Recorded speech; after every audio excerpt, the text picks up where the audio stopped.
السلام علیکم، بسم اللہ الرحمن الرحیم۔ حکمت کی باتیں۔ بعض اوقات جو اثر ایک پوری کتاب نہیں کر سکتی وہ 2 سطروں میں کہی گئی بات کر دیتی ہے۔ مخالف کو جنگ اور دلیل کے میدان میں شکست دینا بھی کامیابی ہے، مگر اسے ہلاک کے میدان میں شکست دینا زیادہ بڑی کامیابی ہے۔ اگر آپ حق پر کھڑے ہیں تو آپ کو چلا کر بات کرنے کی ضرورت نہیں، اور اگر آپ حق پر نہیں ہیں تو چلا کر بات کرنے کا کوئی فائدہ نہیں۔ جس طرح باہر کا اندھیرا انسان سے اس کے دیکھنے کی صلاحیت چھین لیتا ہے، اسی طرح دل کے اندر موجود تعصب کا اندھیرا بھی انسان کو حقائق دیکھنے سے روک دیتا ہے۔ زیادہ ذہین اور کم محنتی افراد کی کامیابی کا امکان جتنا کم ہوتا ہے، کم ذہین اور زیادہ محنتی افراد کی کامیابی کا امکان اتنا ہی زیادہ ہوتا ہے۔ جس طرح دنیا میں تجارت بد اخلاقی کے ساتھ نہیں کی جا سکتی، اس طرح جنت کی تجارت بد اخلاقی کے ساتھ نہیں کی جا سکتی۔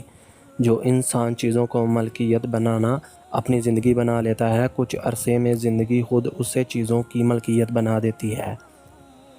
حکمت یہ نہیں ہے کہ کسی بھی قیمت پر مسئلہ حل کیا جائے، حکمت یہ ہے کہ مسئلہ کم سے کم قیمت پر حل کیا جائے۔ لاکھوں روپے کمانے والے سے زیادہ خوش وہ شخص رہتا ہے نہ ملی ہوئی چیزوں کی بجائے ملی ہوئی نعمتوں کو یاد رکھتا ہے۔ وقت کے ضیاع کا ایک اہم ذریعہ ان لوگوں کے ساتھ بحث و مباحثہ ہے جن کا علم اور سمجھ بہت کم ہے اور اعتماد بہت زیادہ ہوتا ہے۔ انسان کو ہمیشہ اس کی تقدیر ملتی ہے، مگر اس تقدیر تک انسان کو چل کر جانا پڑتا ہے۔ پریشانی کی بات یہ نہیں کہ آپ کے ارد گرد ناکامی کا اندھیرا چھا جائے، پریشانی کی بات یہ ہے کہ آپ کے اندر مایوسی کا اندھیرا چھا جائے۔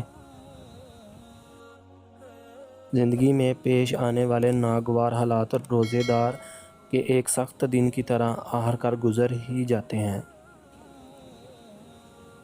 قانون بگڑے ہوئے افراد کے لیے ہوتا ہے، بگڑی ہوئی قوم کے لیے نہیں۔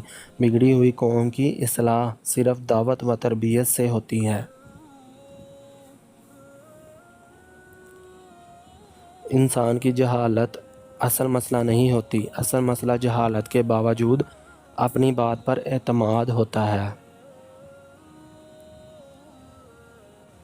جن انسانوں کی انا بہت مضبوط ہوتی ہے، ان کی شخصیت اکثر بہت کمزور رہ جاتی ہے۔